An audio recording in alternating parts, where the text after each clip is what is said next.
안녕하세요. 이건우 목사입니다. 우리가 그리스도인으로 이 세상을 살아가는 것이 결코 쉽지는 않습니다. 그리스도인으로 이 세상을 살아가는 것과 관련하여서 히브리서에서 뭐라고 이야기하는지 오늘은 히브리서 12장 1절에서 17절을 같이 읽어보려 합니다.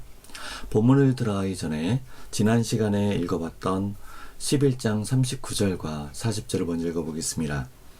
이 사람들은 다 믿음으로 말미암아 증거를 받았으나 약속된 것을 받지 못하였으니 이는 하나님이 우리를 위하여 더 좋은 것을 예비하셨은즉 우리가 아니면 그들로 온전함을 이루지 못하게 하려 하심이라. 11장에서 소개한 믿음의 선배들은 그들의 평생에 걸쳐서 본향을 사모하고 기다리고 찾고 있었던 사람들입니다. 여러 가지 상황들, 그 모든 상황들 가운데서 그들은 하나님 나라를 잊어버리지 않았고 그들이 하나님 나라 백성됨을 망각하지 않았습니다.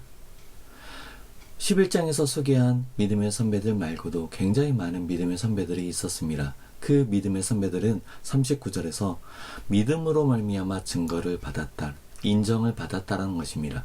그리고 약속된 것을 받을 만한 자격이 되었다는 겁니다.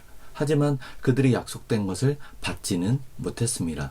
왜냐하면 하나님이 우리를 위하여 더 좋은 것을 예비해 주셨다는 겁니다. 그 영원한 하나님의 나라에 예수 그리스도 안에 포함되어 있는 우리가 함께 들어갈 수 있도록 하나님께서 배려해 주셨기 때문에 그렇습니다. 영원한 하나님의 나라를 바라보면서 우리는 구약과 신약의 전반에 걸쳐진 하나님의 그 구원의 계획하심을 우리는 바라봐야 할 것입니다. 이러한 배경 가운데 12장 본문은 이러므로 우리에게 구름같이 둘러싼 허다한 증인들이 있다라고 이야기합니다. 11장에서 소개한 그 믿음의 선배들 말고도 굉장히 무수히 많은 그 믿음의 선배들, 믿음으로 말미암아 하나님께 인정을 받은 그 믿음의 선배들이 증인으로 우리들에게 있다는 겁니다. 우리가 눈에 보이지 않는 것을 찾고 기다리고 사모하는 것에 대하여서 결코 헛된 것, 허망한 것이 아니다라는 것. 그 일에 대하여서 하나님 나라 백성됨을 잊지 않고 이 세상 가운데 살아가는 것과 관련하여서 본이 되어지고 증인이 되는 그 믿음의 선배들이 우리를 응원하고 있다는 것입니다. 모든 무거운 것과 얽매이기 쉬운 죄를 벗어버리고 인내로써 우리 앞에 당한 경주를 하며 믿음의 주요 또 온전하게 하시는 이인 예수를 바라보자.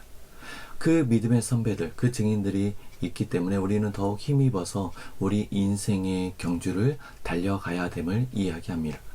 마침표가 예수를 바라보자 뒤에 있다 보니까 예수를 바라보는 것이 주된 것으로 오해할 수가 있는데 본문에서 주 동사는 달려가는 겁니다. 우리에게 주어져 있는 그 경주를 멈춰서지 않고 끝까지 달려가는 것이 주된 내용입니다. 주동사입니다.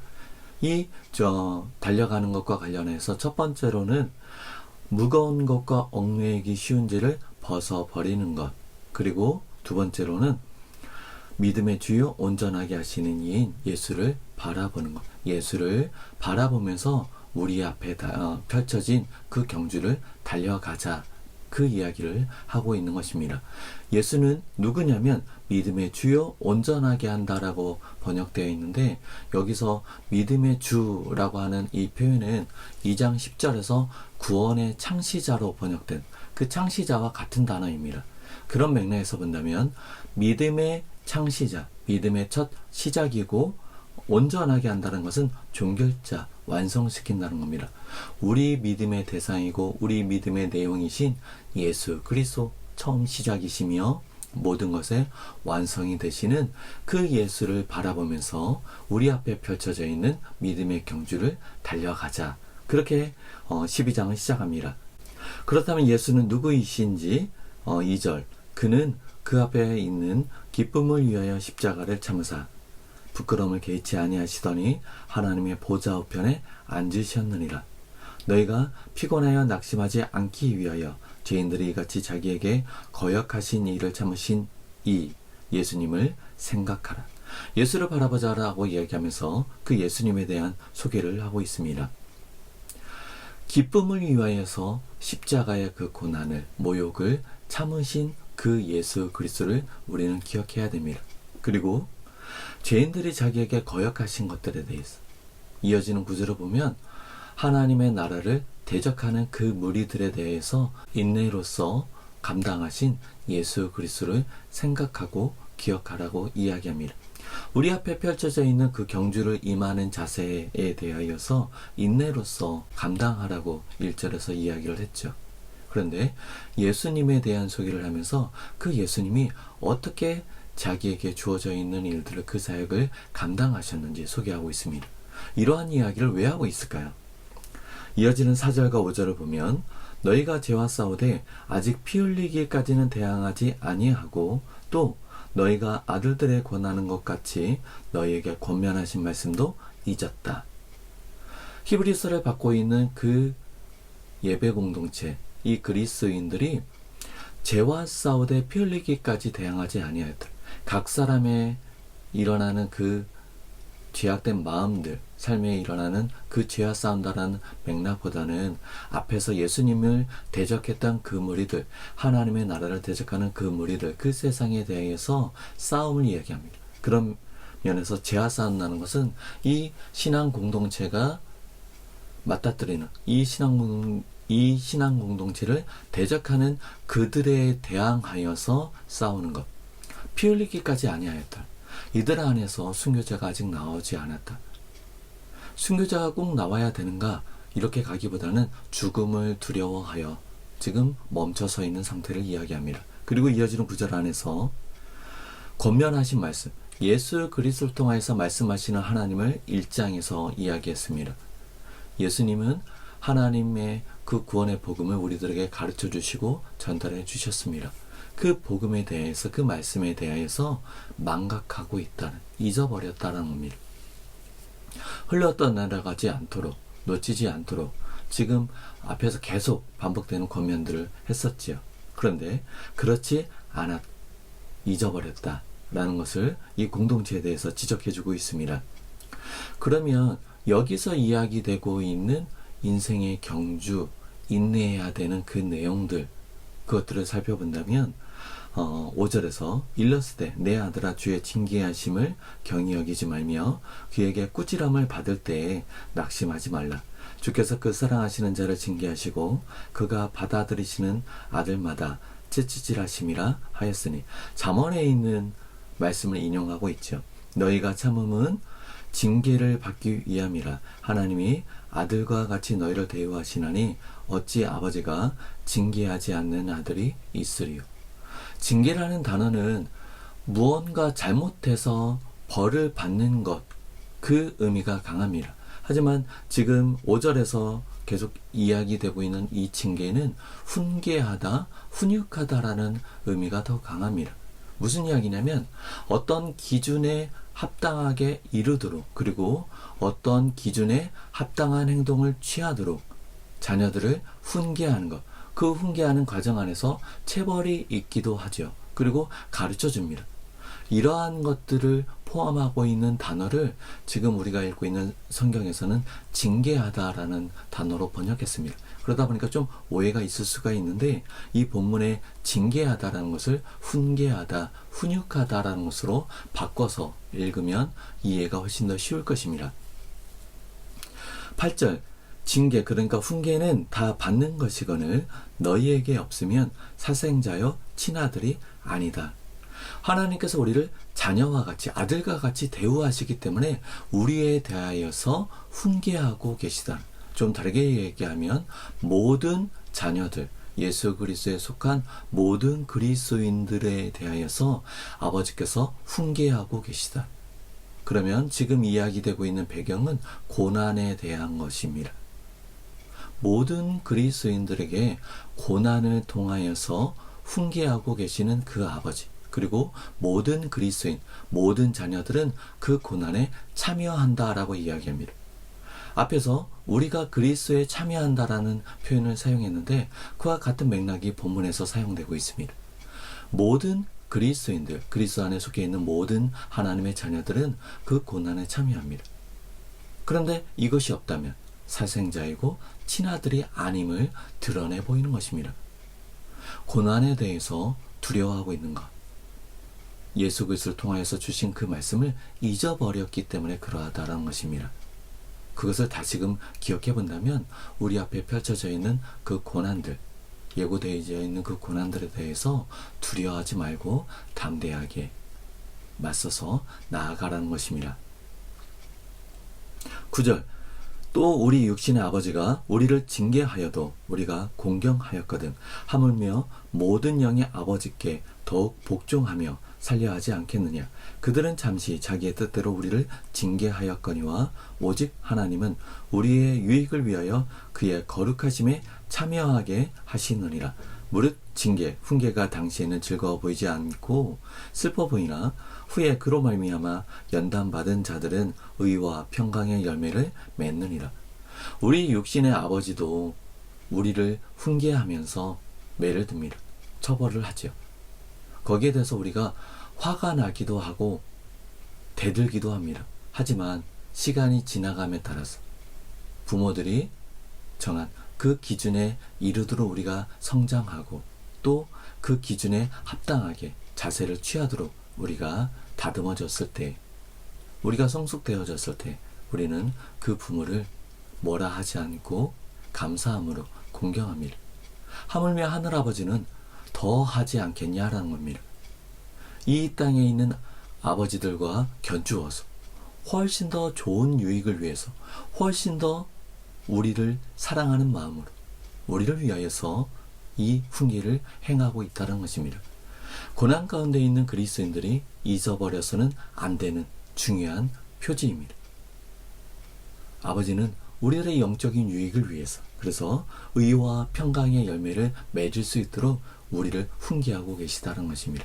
우리의 잘못을 깨닫고 돌이키기 위함도 있고, 우리가 인지하지 못한 것을 깨닫게 해주는 것도 있고, 또 모르는 것을 가르쳐주는 것도 포함되어 있습니다.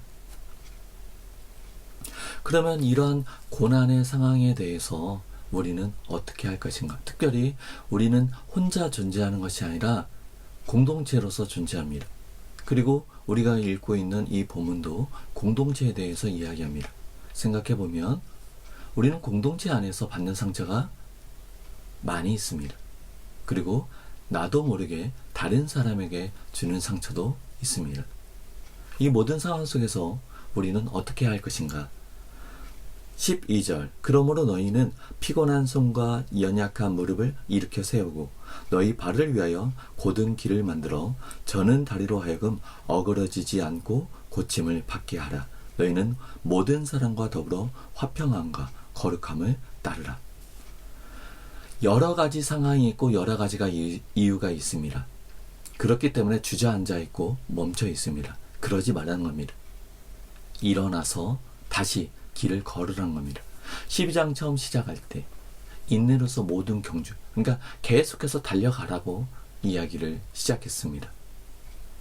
지금 같이 읽었던 12절에서 14절에 있는 내용들, 여러 가지 이유가 있고 상황이 있지만 그럼에도 불구하고 일어나서 가라는 겁니다. 그리고 모든 사람과 더불어 화평함과 거룩함을 따르라 라고 이야기합니다. 여기서 따르라는 이 단어에 담겨져 있는 이미지는 사냥꾼의 사냥하는 것이 포함됩니다. 무슨 이야기냐면 우리가 사냥을 하다가 토끼나 노루를 잡고 싶은데 없어요. 안 보여요. 없나 보다 하고 다시 내려갈 거냐? 그렇지 않다는 겁니다. 사냥꾼은 허리를 숙이고 무릎을 굽히고 배설물을 찾고 발자국을 찾습니다. 그리고 계속해서 추적해서 자기가 원하는 토끼를 잡을 때까지, 노루를 잡을 때까지 계속 추적하는 행동을 하죠. 따르다라는 것은 그 추적하는 것을 포함합니다. 모든 사람들, 예배 공동체, 그 공동체의 사람들과 더불어서 화평함과 거룩함이 우리들의 실제가 되기까지 우리는 결코 멈춰서지 말고 사냥꾼이 사냥감을 찾아가는 것처럼 우리는 계속해서 따라가야 된다는 것입니다. 여러 가지 상황들이 있고 여러 가지 이유가 있을지라도 멈춰서지 말라는 것입니다. 이어지는 구절에서 이것이 없이는 아무도 주를 보지 못하리라. 이것은 굉장히 중요한 말입니다. 멈춰선다면 아무도 주를 보지 못할 것입니다. 15절 너희는 하나님의 은혜에 이르지 못하는 자가 없도록 하고 또 쓴뿌리가 나서 괴롭게 하여 많은 사람이 이로 말미암아 더럽게 되지 않게 하며 음행하는 자 혹 한 그릇 음식을 위하여 장자의 명분을 판 에사와 같이 망령된 자가 없도록 살피라. 살피라는 단어는 돌아보라는 겁니다. 근데 정확히 얘기하면 돌아보면서 따르라. 우리 모든 사람과 더불어서 화평함과 거룩함을 따르라라고 이야기를 했는데 돌아보면서 무엇을 돌아보냐면 첫 번째로는 하나님의 은혜에 이르지 못하는 자가 없도록. 그러니까 여러 가지 이유와 여러 가지 상황을 근거로 해서 하나님의 은혜를 떠나가는 사람이 있어서는 안 된다는 겁니다. 그러한 사람이 있는지 살펴보면서 따라가야 됩니다. 그리고 또 쓴뿌리가 나서 괴롭게 한다는 것. 여러 가지가 이유가 있고 여러 가지 상황들이 있지만 그런 걸로 인해서 쓴뿌리가 나서 우상 숭배하는, 하나님을 떠나가서 주변에 있는 사람들이 더럽혀지는 일이 일어나지 않도록 돌아보라는 것입니다. 그리고 음행하는 자, 한 그릇 음식을 위하여 장자의 명분을 판 에서 이야기죠. 은혜의 선물을 값없이 여겨서 저버리는 사람이 일어나서는 안 된다는 겁니다. 공동체를 끊임없이 살펴봐야 됩니다. 굉장히 귀찮고요. 굉장히 어렵습니다. 하지만 우리는 이렇게 서로 돌아보면서 화평함과 거룩함을 따라가야 됩니다. 우리가 앞에서 살펴봤던 히브리서의 내용 가운데 4장에서 10장까지가 큰 덩어리라고 이야기했습니다.